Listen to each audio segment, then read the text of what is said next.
Here's a really quick video I put together because I just got the cheapest fire pit I could find on Amazon. The box shows it having a little grill rack on the top, but this is its little brother. It's just a really simple foldable base which connects into a circular unit. The pit itself is made up of these stainless steel fan blades that connect with a nut and bolt in the center and then spread out and connect to the base.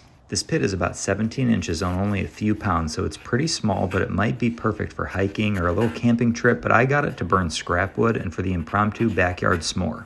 It only takes a couple of minutes to put together, and I was able to get a decent sized fire going and actually end up burning about 4 boxes worth of old documents. The blades have holes in the bottom, so there's a good bit of airflow for a healthy fire. This is definitely not a sponsored video, but I'll put a link in the description below, and if you buy it through that link, it does give me $1 or $2, so thanks for that. Here you can see I've got a pretty decent sized fire going, and after burning all of those documents, it actually looks like a bomb went off in it. Several days and a few rainstorms later, I went ahead and broke the fire pit down, and I was really happy with how easy that was too. All the charred sludge wiped off the stainless steel really easily, and everything packed nicely into the carrying bag. Obviously this isn't the most interesting video in the world, but anytime I buy something cheap on Amazon, I like to share my thoughts on it. If you need something cheap that you can just throw up in your backyard, give this one a look because it's a pretty decent deal in my opinion. If you like DIY videos like this, go ahead and subscribe to my channel and check out some of my other videos.